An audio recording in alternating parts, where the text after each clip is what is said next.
I just ran up here. I just came back from the gym and I'm feeling so good, so high vibe. You ever have those moments where you're just like, I've got something to share. I've got to run. I've got to say it right now. Here's what it is. This is one of the most valuable things I've ever heard anyone say in my whole life. And I'm going to tell you this story that I want you to apply in your head. I want you to think, okay, how in my life do I actually get confused over nothing and get stuck over nothing and don't take action over literally fucking nothing because we're afraid of actually making a choice. And the choice isn't that hard. We get stuck thinking, oh my gosh, this is a big decision, but like it's not a big decision at all. And we just get stuck on it and we self-sabotage that way. Let me tell you a story. So I have been going through and I'm speaking in existence. I am healthy. I am whole. I am feeling good. But over the past few months, I have dealt with some mysterious health issues, like some significant things like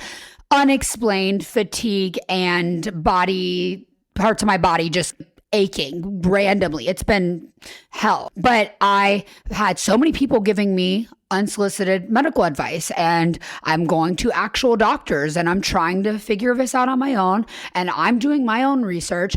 But so many people have said, you just need to start eating meat. Well, not that this matters and whether you eat meat or you're a full-blown vegan. I don't care. I don't treat my personal diet habits like a religion, but I'm a pescatarian, meaning I eat fish. That's what I eat, an inspired diet. When I feel like this makes me feel good and I'm craving that, I eat it. And let me tell you, some days that's cookies and some days that's broccoli, but I just stay balanced. I don't like restrict myself. I just eat what I want, what makes me feel good. Well. So many people have been telling me, Sophia, you need to start eating meat again. You need to eat meat.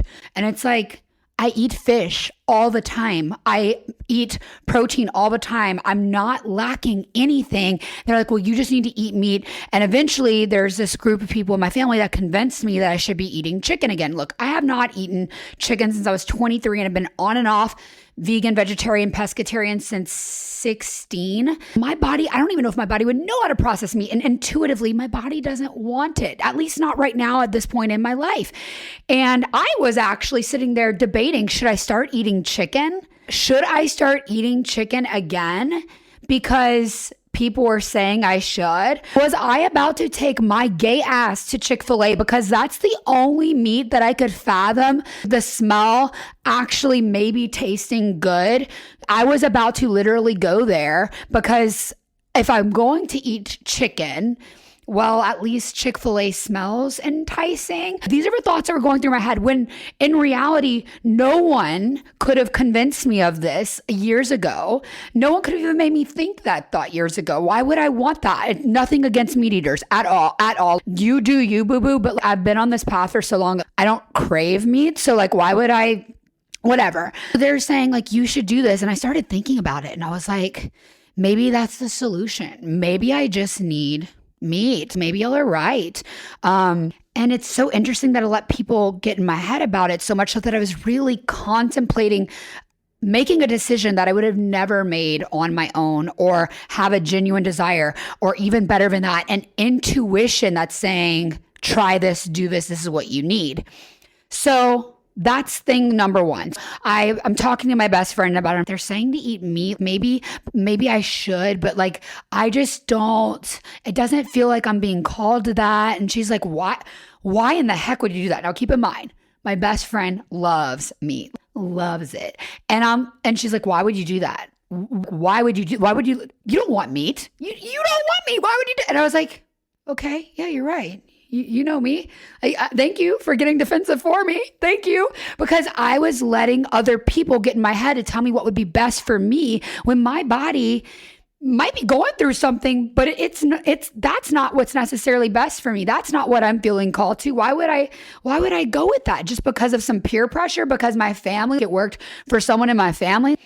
Peer pressure. It was getting in my head. I wasn't listening to my intuition. That's what's so important, to get people around you who know you, know your goals, know what you stand for. Not that, like I said, I don't treat eating meat like a religion. Like some people, like you vegans out there who treat veganism like it's a religion, like you're ruining it for everybody. Because if people had a meatless Monday per se, right?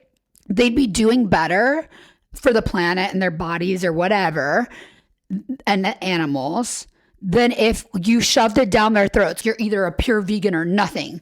You're doing it wrong. Like that stops people from actually trying out less meat in their lifestyle. Whoa, major side note there. I just went off on a tangent. But anyway, I can't stand that like religious veganist life. Also, same when it goes like to keto. I'm like, don't tell everyone they have to be exactly this or exactly that. So in my head, my friends heard me say this before, like how much I hate people telling other people what to eat and what's good for someone else's body, which might not be for yours. So she, who is a full-blown meat eater, was like, fuck that shit. You don't like meat? Who's getting in your head? And I was like, yeah. Thanks for reminding me who I am. Fuck that shit. You need someone in your corner who reminds you who you are. Whether it's the little things like eating a bite of chicken when you haven't had one for like 10 years, or the big things like reminding you who you are in your mindset, in your business. And that's who I want to be for you, reminding you who you are. That's what I've done for years with my older podcast. And I'm so happy to be back to just remind you who the fuck you are. You don't eat meat, bitch. Or you do. And if someone's trying to peer pressure you not to, it's like, you eat meat, bitch. Eat it. You like it. Okay, so that's number one. Number two, I wear glasses when I'm working, and I'm just so stuck deciding between two pairs of glasses. To be honest, I've never made this much money in my life before. I've never had disposable income like this. So I'm sitting there thinking, okay, the lenses plus the frame's gonna be about $600, $700 with tax for these Chanel glasses that I want. I want to make sure I'm picking up the exact frames that I love. And so I've been reaching out to the people that I feel have the best fashion senses in my life, which would be my two best friends. And I'm like, hey, what ones do I pick? And then there's also other friends that have just given me their opinions, and I haven't like really valued it, but now it's in the back of my head. And I'm like, okay, so I've got my two best friends who are really good at fashion, and then I've got other people in my life who have just given me their opinions. And then there's my opinion, which is, oh man, but these are going to look really good for content, right? Like making these videos, but these are going to look good when I'm like dead on, and these are going to look more bougie from the side. So what do I choose? And it's like, well, I don't know what to do. I don't know why is this so hard? Again, having a conversation with one of my best friends, and I'm like, but these look so good dead on because I like that geeky look, but also the other ones look so good from the side. But I love that oversized geeky look. It looks like I'm a boss. Take me fucking seriously. And she just looked at me and goes, don't eat the fucking chicken and get the geek glasses. It's that simple. And I was like, fuck. How many other areas of my life do I make things more complicated than they have to be? You want what you want. You don't want what you don't want. And don't think about it past that. What in your life are you trying to negotiate with yourself over? Not letting yourself want what you want because something might be better, or because someone has a different opinion, or because maybe someone has expectations for you. Want what you fucking want, because that is the only way you're going to be in alignment with yourself. That is the only way you're going to get up and show up for yourself every day in your business, in your habits, because you've got to be doing it with a higher purpose. What do you want? What do you want? Because I promise you, if you're getting up and doing things every day for a goal that you really don't want, that someone else wants for you, or an outcome, or you're doing it because you want someone to think something about you. Like if I buy the glasses just because they're going to look good in content from the side versus how I feel when I look in the mirror and look forward at myself, I wouldn't be getting it for the right reason. I know this is such a trivial example, but I know, sister, you're listening and you're like, what am I not choosing because I'm choosing something else for an outcome that I feel others are expecting from me?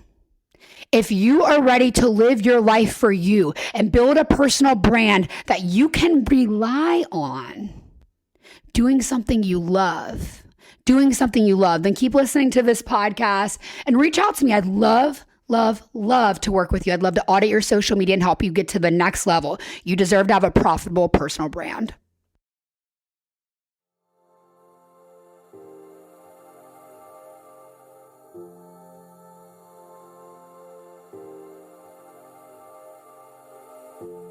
I'm Sophia Spallino, the host of Social Equity, Thanks for listening to the podcast and sharing it with your friends. If you got value from this episode, be sure to subscribe and listen to more episodes about mastering your entrepreneur mindset, making more money with your personal brand, manifesting your dream social media audience, and living a life doing what you love, like truly love every day. And if you love the show but don't know who I am or why you could take my advice to heart and implement my strategies and tips, allow me to introduce myself.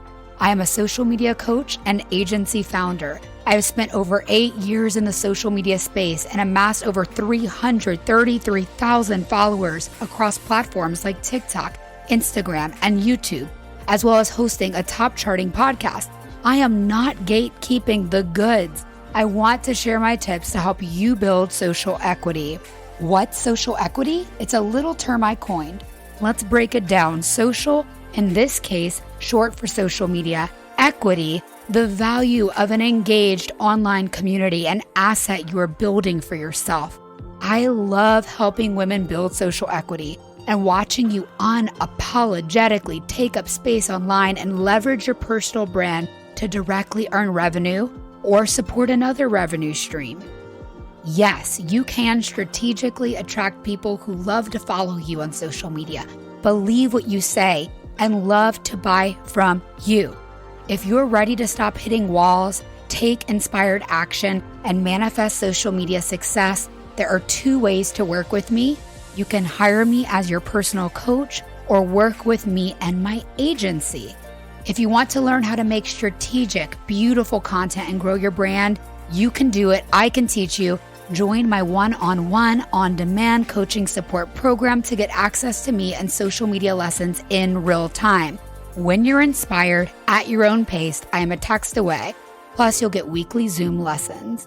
Whether you're a novice at creating or need strategic support overcoming a plateau, I can help you level up your mindset and personal brand. Apply for VIP access in the show notes. You can also book a single session if you started your personal or business social media journey and just feel stuck.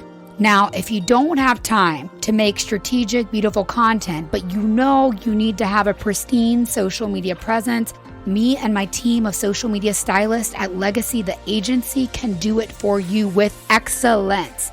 As a perfectionist, I've had trouble letting go of doing everything myself, and I can promise you, you will scale faster and achieve so much more if you hire the right people. We are the right people, and we do things with excellence. Learn how Legacy the Agency works by going to legacytheagency.com or by visiting the link in the show notes. When you do that, you can book a clarity call on legacytheagency.com, and that will include a social media audit of what you currently have going on. Be sure to follow me on Instagram and TikTok at Sophia Spallino. And lastly, if you feel yourself come alive and get excited to take radical responsibility for building your social equity, share the show with a friend and leave a 5-star rating and kind review wherever you listen to podcasts. Because with a positive mindset and a personal brand, I believe all things are possible. So get up and go get what you want.